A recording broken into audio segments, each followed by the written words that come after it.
So what I did, and going back and forth with Mrs. Riley here, was trying to get the gist of what you wanted. Yep. So very informal is the attire that I believe that we're looking at here. Yep. I looked at your choices, and do's or don'ts was the choices that I felt I could bring to you. I'm going to bring it to you in a different format as long as you're all good with it. And it's going to be about do's and don'ts in general of choosing a job, getting a job, and what you do at the job. I made notes. I'm a terrible person off notes. I'm an off-the-cuff kind of guy. I like to adjust things and move it on the fly to keep everybody's attention. But I'm going to start with a very simple piece out front with you. And I'm going to direct it at everybody. Not sure what you want out of this, but so it's time for you to find a job, which you guys are all getting ready to get out of the school, right? Or you're in school and you're wanting to put some money in your pocket because you want a car, you want toys, life's about toys. Don't let anybody fool you. Life's about toys. And the more toys you have, the more fun you have in life. We can't have toys without a job. So it's time to find a job. This is some important things that I think will help you when you start to deal with an employer. First one is, very simply, let me cheat, go to my notes. Remember, when you're picking your job, this is probably what you're going to be doing the rest of your life. So you want to make sure that it's something you enjoy. Because if you enjoy what you do for a living, you'll always be happy. And if you're happy, your employer's happy. If you guys are both happy, so are your customers that you're dealing with. Mm-hmm. Now, your customer may not be whether you're working in the retail, let's say as simply as something like McDonald's. Right now, you're looking to fill your position to put some money in your pocket. So you're at a retailer, whether it's a store or anything else. We're dealing with customers. Your attitude, what you put out there is what everybody's going to see. Mm-hmm. That's the reflection of the company. So you personally can reflect what the company's image is. You could come in with a bad day and you're grumpy, but you're the face of the person for that company that day. You're the guy that's handing and I'm not being disrespectful saying McDonald's, but it's what I had for lunch and it's on my mind. So, you're handing that out through the window. If you're not happy or your image is wrong or any of the above, what that customer sees is McDonald's. Mm-hmm. McDonald's as a whole. They don't know that you're having a bad day, that something horrible happened to you and you're off. They don't know that you overslept or you had to be out late studying for a test that morning and whatever. So, remember that what you pick and where you choose and how you choose it means a lot. So from that, quickly myself, I knew early that I was going to be a mechanical type of person. Back when I started this many years ago, mechanical trade was something that people that couldn't do did. Now that if you couldn't do anything else, if you weren't a school type of person, you became a mechanic because it just kind of pushed it off to you. Mm-hmm. We've evolved, and I don't want to super bring into that because we did that already and talked about it a little bit at the other school, and some of you heard it, but it's what I love. It's my passion. Sometimes if we get too involved in our passion, then we lose our passion also. Yeah. So now in the evenings when you get home, what used to be something very fun to you is no longer fun. Mm-hmm. So picking your hobby as your career isn't always your best outcome, but it certainly makes your day enjoyable. And I can tell you that out of the many years that I've been working, I enjoy my job. I actually enjoy dealing with the problem childs. I enjoy the vehicle that can't be fixed. I enjoy the customer that's unhappy. If I have a customer that's unhappy, he received a product that didn't meet his expectations, I enjoy that. Because I have an immediate feeling of satisfaction when the job is over. Mm-hmm. So we'll get into some do's and don'ts after that little speech. When you're inquiring for a job, a do and don't here.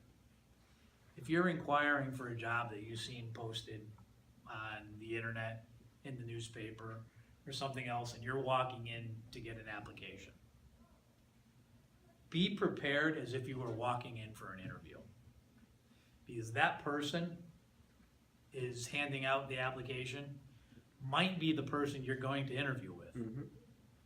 That might be the person that says to the boss, you know, I kind of pre-screen these folks as you walk through the door. This is the order of application interviews I think you should do. So a big do on that is when you're walking in to even as simple to get an application, be prepared as if you were going into an interview. That's why they always say the first impression is always the best. Something like Certainly is. And one of the biggest things on that, that's a great statement. The first impression is also the hardest to change. So you go back to what I was just saying about you had a bad day and you were simply stopping in to grab an application. You really didn't want to talk to anybody. You were going to grab the application, go home, fill it out, and come back with a brand new attitude tomorrow. And you're gonna get the job. That's how they seeing you already. They maybe, you know, it's a possibility. I'm not going to say that that's for fact, but you know, I interview a lot of people, talk to a lot of people. First impressions stick. I can tell you that I've had many first impressions that were wrong, and it takes a while for you to spin that. So try to go in with the attitude that you're going in for it. You know, I'm not telling you to walk in a business suit, but I am telling you to walk in with nice clothes on. presentable. Presentable. I'm not telling you to have, you know, one of the things that some employers might shy from or don't to add to this is what your attire says. You know, you're wearing a shirt that says South Pole. That's nothing wrong with that, right? But think about some of the other clothing you might have. Might be something a little risky. Could be something that's maybe a band name. Maybe it's something that's I'm not going to go as far as saying a car or a hobby or something like that. But a lot of people read body language and a lot of people read your attire. So try to go in something plain and not bold. You want to stand out a little bit, but you don't want to take a chance on it. Maybe something that employer doesn't like. Okay? Because, like I said, it's that first impression. You want your first impression to be, I don't want to say neutral, but you don't want it to be over the top either, because over the top can push you the wrong way. So keep that stuff in mind as far as your appearances. I personally like it when somebody comes in to do an interview.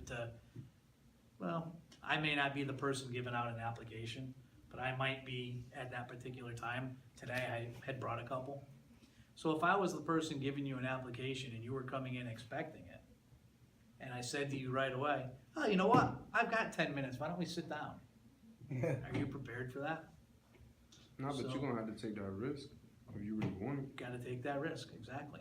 So if you're going in to get an application, one of the other do's you could add to it is be prepared.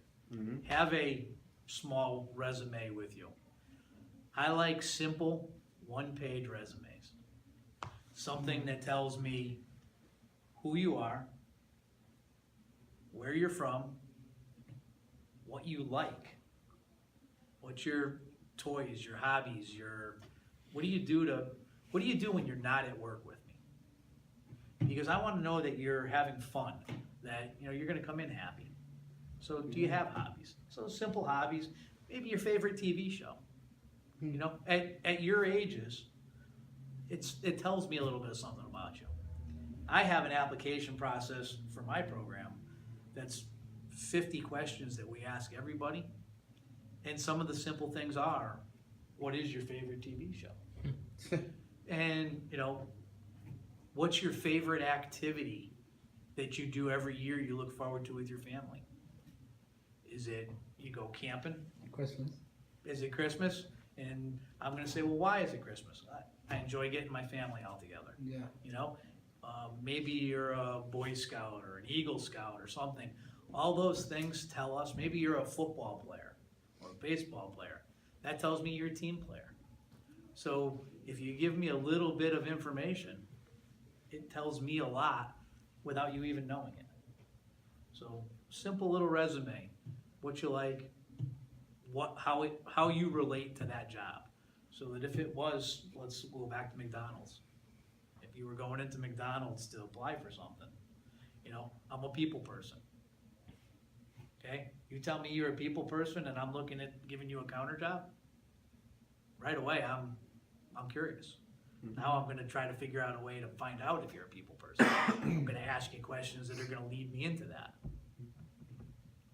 So there's a couple of do's and don'ts mixed into there. Let's see here. Remember their time is as valuable as yours. So I personally like when somebody continues to contact me because I'm a busy person. I might forget about you, not intentionally.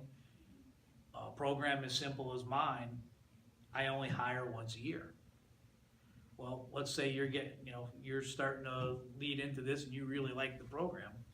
You know, stop in when you're by. You're filling out a job application and you know they're hiring, but they're not hiring right now, or it's a place you really want to get into. Stop and visit. Say hello. It shows that Yep. that interest. Have that interest in Correct. being there. You know, don't become bothersome. You know, if you feel that the person's pushing back on you a little bit, say, I just wanted to say hello, make sure you knew that I was interested in a job here, and walk away. So there's a do and a don't in that, because you want to be respectful and let them know you really want the job. But on the other hand, you have to be respectful enough to know that if I'm bothering you, distance myself out.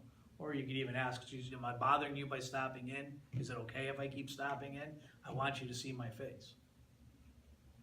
It's helpful. Let's see. At the time of an interview, show up early, dress nice, have a short bio on yourself. We talked about all that stuff already. Those are some good do's. Some of the don'ts we talked about also is your appearance, be prepared, you know, square it away. Picking a company, whatever your field is of dreams, okay? Maybe you want to be an IT person, which, you know what IT stands for, right? What's it stand for? It's something with technical, right? Information technology, right? Computer stuff's what we all think about. You know what it really stands for? I tried, because they could never fix anything. So remember that next time you have to deal with the IT people. Really, it's I tried. Now I'm just going to play this to the IT guys, and they're going to shut me down. So, you know, think about, you know, is this company going to do for me? I'm going to give my heart and soul to this job. So I'm sure when you chose to come here and take this job, you know, you looked at the point of, geez, what can I do and make of this company? And what are they going to do and make of me? Am I going to be able to grow as much as I can grow the company? So if you're walking into a company and you're going to walk in at an entry-level position, maybe it's a landscaping company and you're going to do some landscaping. Maybe it's a Best Buy or something like that, and you want to be an IT guy, but you have to start off stocking shelves. Be that person that's willing to help the next guy in the room. So all of a sudden you become a little slack for work. Don't be the guy that stands there and waits for somebody to tell him what to do. Mm-hmm. Don't be that guy. Be a leader. Okay? You don't even have to be a leader, but being a leader is great, because that's what's going to move you up. But Showing that you got interest in Yeah. show that stuff you around. want to keep it going. Yeah. You know, So that you can I want come to. over here and help? And hey, you know what? I see you're struggling with hooking that computer up. I'm pretty good at it. Can I help you? And next Yeah, thing you then know, stay your around. boss sees you helping him. Mhm. Well, what are you doing? Oh, he's helping me. I was having some problem. Well, maybe next time you're going to get that job and he's not going to. Mhm. So by helping out and being, proactive in the company, you start to move things. Understand that when you're in a company and you're new, you need to make friends with everybody. So, you want to be somebody that's liked. Mhm. Now, unfortunately, sometimes we go into a position and we have to go in as the bad guy. Then you're the person that's not Like liked. being a manager. You're the hatchet man. You're the new manager Yeah. that has to go in and find the problem. So you're going in and finding the problem. Okay? The don't there is you can't be friends with everybody. Yeah. But it's like friends is something and your job is another thing. I have some very good friends that I work with. My boss is one of them. He can come into my office, yell and scream at me if I deserve it. At the end of the day, I can still go out and have a beer with him and know that I messed up at work. But we're still Yeah. personal friends Yeah. when we leave work. Mhm. Well, like, So I shouldn't say Sound beer. of We had a work. coffee, not beer. It was root beer. We knew. We Yeah, oh, there you go. So, that's important stuff also. Being able to show your ambition and that you want to go more. Mhm. I walk into a lot of places and I interview a lot of people. I go to a lot of companies that aren't mine to help them better themselves. And I might walk into 4 people. Maybe one of the 4 wants it. The other 3 are there because their boss made them sit in front of me. When you're picking a company, one of the other things you can do, make sure you're picking a company that'll expand on your knowledge, no matter what the job is. Don't get yourself into a dead-end job, because we get comfortable, and when we get comfortable, we don't always like change. Yeah. yeah. So pick good from the start if you can. If you have the ability to be picky, you don't absolutely have to start a job today, be picky. Then when you go in, you're going in, you've got the personality, you have everything you want. Maybe you're gonna excel right up and it won't be dead end. Don't put yourself in a dead end job. If that position you're hiring for is never gonna allow you to go up, unless it's you need a job to support yourself, always keep your eyes open. Would you ask the interviewer, can I advance in this job, or I where certainly does this would. job lead me? I would ask the interviewer, it's a great question.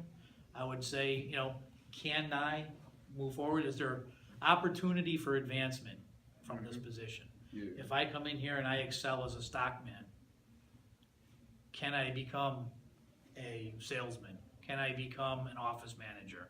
Can I become a IT specialist? Those are my goals. I like your company. I'm willing to start at the bottom. But I want to know that I could go somewhere instead Yeah. of staying at the same Correct. spot. Correct. Okay, so those are important questions for do's and don'ts on an interview. I have another little section here that I did as an employee. We're good on time, right? Yeah, you're great. Let me know. All right. I don't wanna. You're fine, dude. Okay, perfect. I have material, but sometimes I tend to ramble.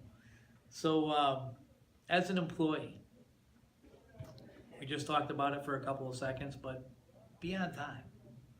You got the job now. Now you're the employee. Now you gotta earn it. When you walk into the facility, whatever it is, and I'm sure everybody in here has a different outlook on what they want to be, or maybe a dream, but if you look at it along the line of, okay, I got the job, I went through this interview process, this is the company I want to work for. When you walk through the door, be on time. Be a little bit early, be prepared. Your start time is 7:30. At 7:30, you should be there and ready working. Mm-hmm. Don't be the person that comes in at 7:30, clocks in, goes, has a coffee, changes, prepares to be worked. Yeah, you gotta be prepared at 7:30. Correct. Your start time is 7:30, that's when you should be started. Yeah. If you're a new employee, it's very easy to get sucked into The other best. people's habits. Yeah. So if you see other people standing around and you walk over to them, hey, so what's going on? Oh, last night, did you watch that TV show? And next thing you know, it's 15 minutes. Now the boss wanders out of his office because he's sitting in there having his coffee thinking about his day. Walks out and sees you all standing there. And it's like, What am I paying you guys for? Is the job done already? Yeah. You need more work? Oh no, we didn't even start yet. Yeah. So, you know, being prompt and on time and ready to work is a big thing that employees will really like. Keep them busy. I talked about it a little bit, but as an employee, as an employer walking through the shop, and you may be at a business that's got multiple different levels. Maybe you decide you're gonna be a data entry person at the Aetna. That's what my wife does. So you're sitting in front of a keyboard and you're keying. If I walk in and I'm walking through and maybe there's 3 tiers of managers above her, as the upper manager walks through the shop or walks through the office, the cubicles, and sees that she's sitting there doing nothing. Maybe she's on the phone and she's just listening. Maybe she's literally doing nothing. I don't know that. What I see as a manager walking through is you don't look like you're working. So now I'm gonna go back and I'm gonna grab your direct manager and I'm gonna say, start yelling at them that, geez, you know, that person doesn't look like they're working. Well, they're on break. Okay, well, maybe we should take break at someplace other than our desk. Mm-hmm. Some places actually mandate that, but it gives you that little feeling, and maybe the answer is that manager knows you're on your break, and he says right to the person, you know, they're on break right now. Oh, okay. But if you walk in and an upper boss walks through and sees everybody standing doing nothing, you know, that's an ugly don't. So to me, don't get pulled into that. Be the person that takes the initiative to go in the corner and start stocking boxes or straighten up the chairs in the conference room that are messed up, or start a new project, or Just keep yourself busy. keep yourself busy. And I see this a lot in different vocational jobs, things that I do, where you walk in and people are always supposed to be working with their hands. It might simply be break time. It might be that person's waiting for the next job assignment. But you know what? The shop's real dirty. I could grab a broom and take the broom and wait while I'm waiting. Those are the things that get you noticed. Those are the things that your boss looks at you and says, this guy's got initiative. There's more for you. Yeah, small things that just stands out. And a big don't, putting your hands in your pockets. Got lots of people with nicknames Pockets. Pockets, see, walking through a shop as a leader, to me, one of the things that pushes me over the top the fastest is somebody with their hands in their pockets. It's never a good outcome from that. So that's first thing I want to think is this guy's lazy. This guy doesn't care what's going on.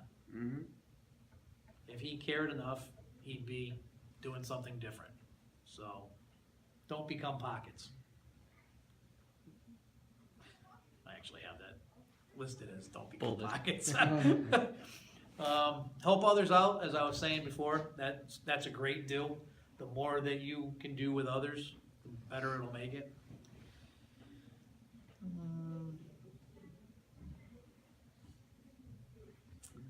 If working in retail,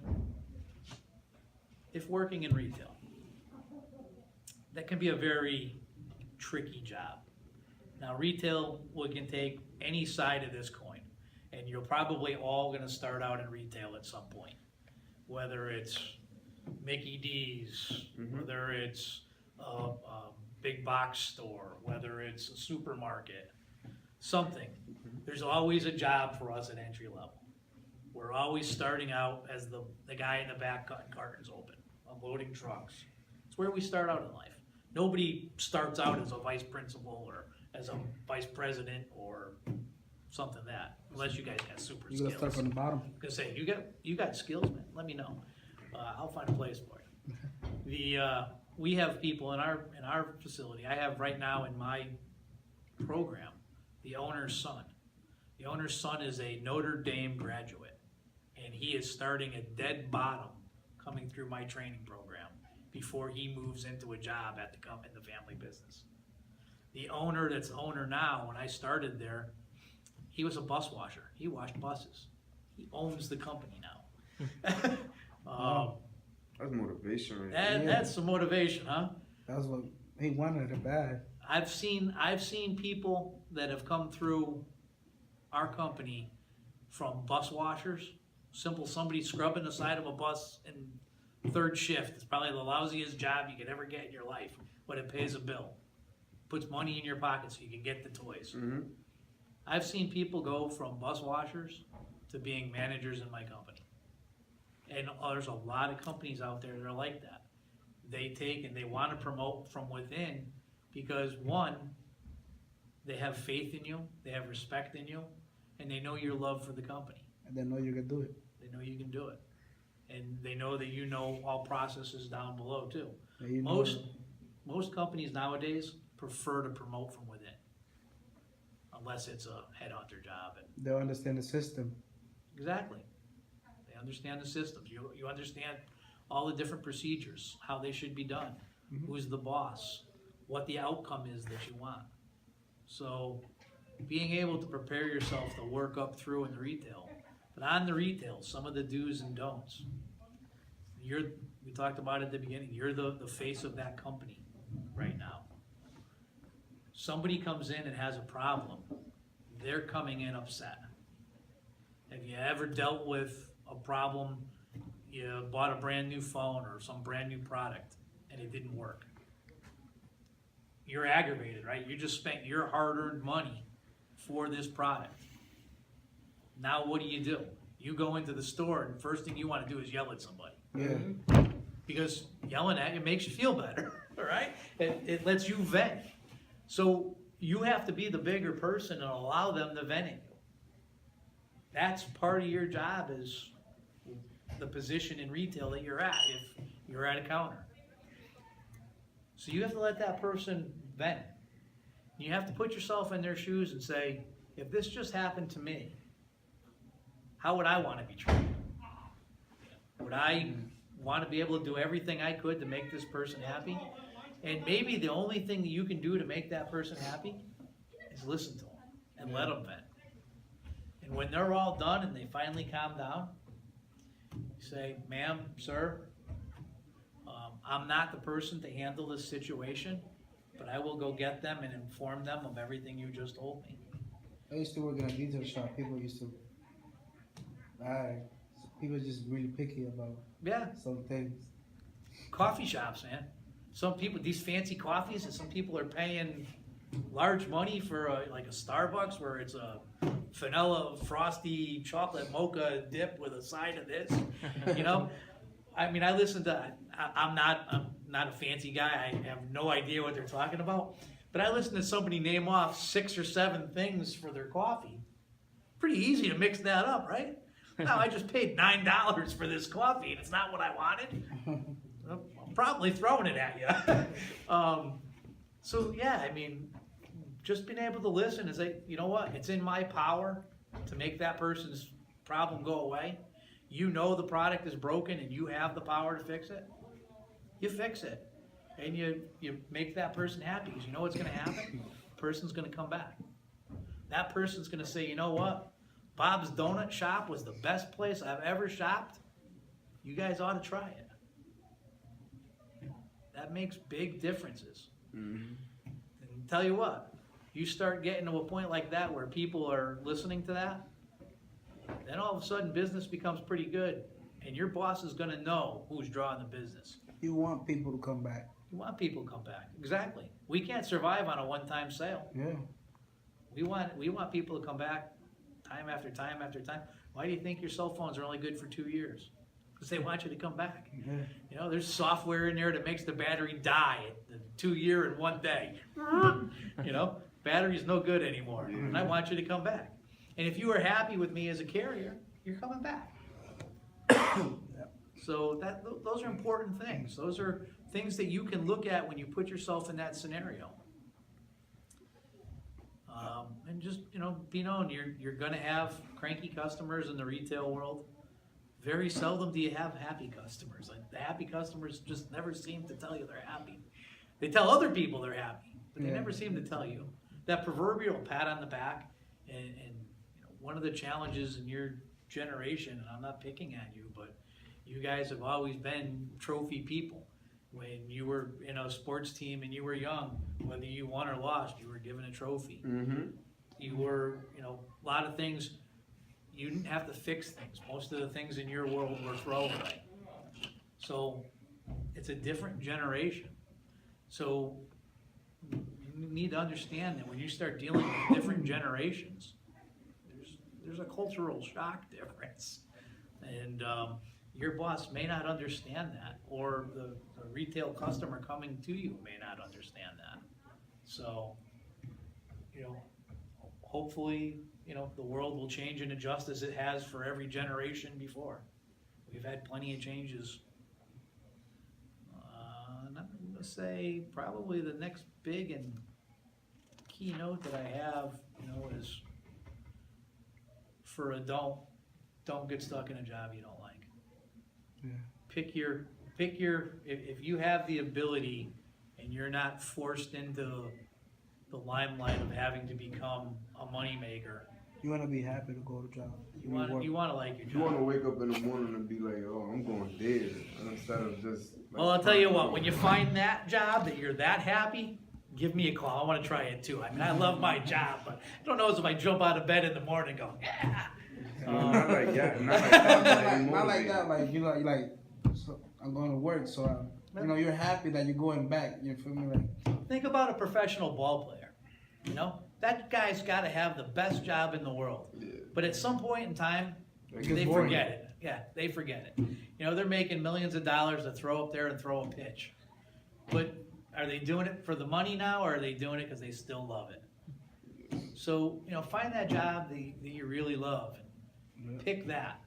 Make that your passion, because you're going to put that much more into it.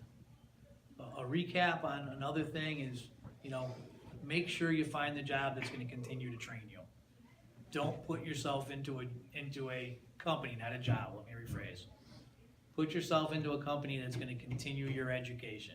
And if the company does not, make sure you do it on your own. Because I don't care what trade you all pick, you need to constantly be bettering yourself. Because everything is evolving so fast around us that it's changed within a few years. And without that, somebody else is coming in and they're going to take your job because they know the new way and you don't. Ron, I think a lot of what you're talking about is fabulous, and I'm glad that we're taping it so the rest of our school can kind of hear these do's and don'ts too. One thing you just hit on, the training piece, I think Daatco has a really innovative, your program that you've alluded to a couple times in this presentation, I think is a model that other places, other companies should mimic. Can you talk briefly about that? I know some of our students heard a little bit about that, and I know our staff, when we came back from our tour, talked about it in our advisories, and people were really interested, our students were really interested in that. So if you could give a quick summary, that would be great. What Daatco has done was we found the need for skilled technicians.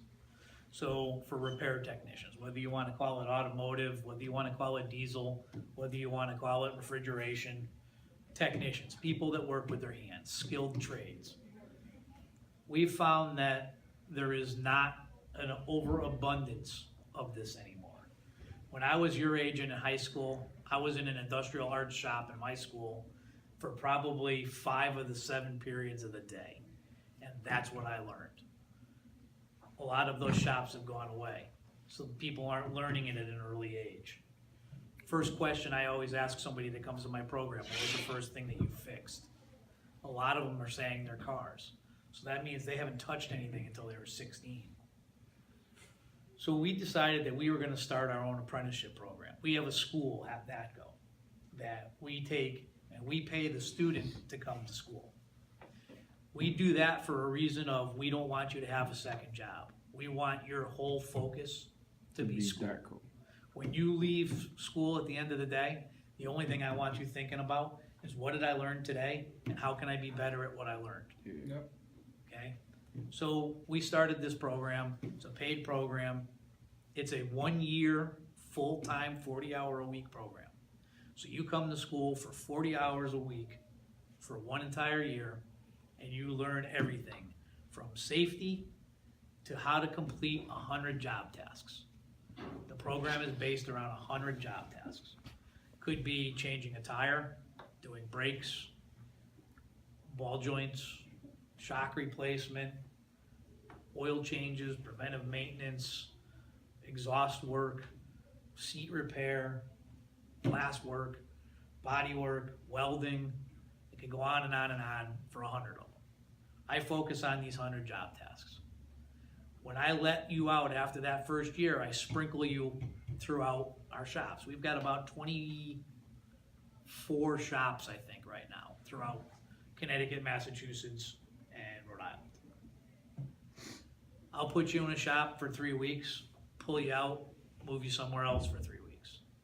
I do this for, I don't know, maybe 4 or 5 months, and then I bring you back in, and I say, what'd you like? Geez, you know, I really liked working on motor coaches, the big over-the-road buses. Okay.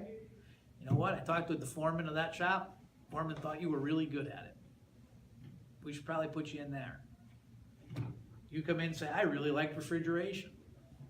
Well, you know what? Manager up there said, sorry, you weren't very good at it, but you know what you were really good at? You were really good at doing preventive maintenance on vehicles. Geez, you know what? We've got a shop that specializes in preventive maintenance. Maybe we should put you there for a few months, use your strengths, and then go from there. So we'll sprinkle everybody around, and we keep bringing them back. And then the second year, I try to bring everybody back about 3 days a month to talk to me. Now we do a more educated class, a deeper cut, let's go to say. We're gonna maybe start working on, maybe in the last month, you found that you had several wheelchairs that the lifts weren't working properly. You know, we're gonna focus for 3 days on wheelchair lifts. Get you better at working on wheelchair lifts. So now when you go back to that shop, you're gonna have a stronger ability. The third year, we're gonna try to support you in an OEM school. So if there's, maybe you got placed in a shop that does Cummins engine repair, I'm gonna try to send you off to Cummins school. Maybe you got placed in a Thermo King refrigeration shop, I'll send you off to Thermo King refrigeration school. So I'm gonna give you some different options along of where you are best fit and where you're gonna be needed. We also supply tools. So you don't even have to buy tools your first year. I'm gonna give you enough tools to be able to do your job, those 100 job tasks. After that, it's up to you to start filling them. But at the end of the third year, I say, you know what? That toolbox is yours now. All the tools that I've given you, the tools that are in it, they belong to you. And I do it at the 3rd year mark because at the end of the 3rd year, because by the end of the 3rd year, the first year, I own you. The second year, you want the experience, so you're not gonna go anywhere. The 3rd year, you're starting to really appreciate what you have. By the end of that 3rd year, you should be in love with me. Okay? I should be your knight in shining armor. Daatco should be the whole thing that you talk about, your life revolves around. Because that's what we are. We're a big family. Yeah. So we take that family, and once you see it and you become part of it, why would you ever want to go anywhere else? Mm-hmm. Yep. You know, we've brought you from the basics to a well-trained employee, giving you the tools to do the job. Why would you say, you know what, I want to go work at Bob's Garage across the street now? Thanks for the training, I'm out. It's not even worth it. Well, you know, there's people out there, we're challenged, but we have a very stringent interview process. I do take 4 students a year. That's all my class will handle in order to get the strength that we want. The kids are chosen by you? It's a good question. I am the mediator. I'm the doctor over there. So what I do is I bring in a panel of 5 people, and how you all are sitting right here. I make my room like this. I put the interviewee at the end of the room. I bring in a person from our sales department, a manager from our sales, from our parts, from our service, from our HR, and from our safety department. I mediate it. I sit there and I say, here's a series of questions we're gonna ask you. We all ask several questions. Some people have their preferred series of questions they like to ask, and we deal with your responses. We write down notes. We review your bio on yourself. Oh, okay. We say, thanks for coming in, and we send you down the road. Well, then after you walk out of the room, we sit there and we talk about you and call you funny names. No. And pockets. And we say, yeah, did you see that? He never got his hands out of his pockets. We talk about it and say, here's the deal. Joe Bob was a great guy. So y'all basically take time with each other, just not based on a video or just personal there. It's personal, and one of the things that we'll actually do is I'll give you homework. Before you come to your interview, I'm going to ask you about 10 questions that I want like you to prepare answers for. Okay. One of them could be, give me 5 things that you've mechanically fixed that you're proud of. Could be that you've got a Dodge pickup truck and you jacked it up and you put a stack on it, or you've got a Honda Accord and you lowered it and you did wheels and you tinted your windows, or I had to replace a set of front fenders, I've done brakes. It could be as simple as that, So I'll ask you to prepare some stuff. One of the people that brought the biggest surprise to the table was I had a guy show up with an iPad, and he passed around his iPad with a picture folder on it. Here's what I'm the most proud of. He had a Jeep, kind of like the green one that's parked in your park, it's the same color, that he had done a bunch of repairs to. And he passed that around for everybody to look at. I got the same thing. I got a moped that I built myself. And that's exactly it. I was a Honda Ruckus guy for a little while. Oh yeah. And when Ruckuses first came out, I played with those a little bit. That's the kind of stuff that we're looking for. What did you do mechanical? What's your passion? And if that's your passion and you're able to create it, that's great. You're working with your hands. I can tell you in the next generation of employment out there, skilled labor is going to be worth a lot of money. There is going to be to the point where somebody wants their car fixed, they're going to be paying $150 to $160 an hour, because the $20 an hour garage down the street is gone. They can't survive. So you're gonna see it. Probably the highest paid skilled labor out there right now is a pipe fitter. The guys that do sprinklers in here. The guys that do the sprinklers in the ceilings and gas lines and things like that. Pipe fitters are a very highly paid trade, but it's also very precise. Yeah. You gotta work for it. Gotta work for it, and that's it. You gotta work for nobody's everything, gonna give you basically. anything for free. Yeah, you gotta work for it. There's nothing for free. My program is free, but I'm gonna take you for 5 years. It's just how bad you want it, though. Exactly. So if you're not afraid to work, there is gonna be some great opportunities for you when you get out of school, or even when you're in school now. So the program, I'm on my 3rd year, my 3rd group of students. It's been very successful. I graduated 2 my 1st year. I put 4 in my 2nd year. I only graduated 2. I moved 2 out of my program. So my program is about building future leaders of the company. I want to make it so that you're going to be, a manager in 7-8 years. You're going to run a shop. That's what my program's about. Our program isn't about just putting mechanics on the floor. Who's going to take my job? Yeah. I want somebody to fill my job. The buses are here, so can we give So a quick perfect. round of applause to Ron? So, Go ahead and ring it. So, thank you. If you got a second afterwards, certainly thank you. do.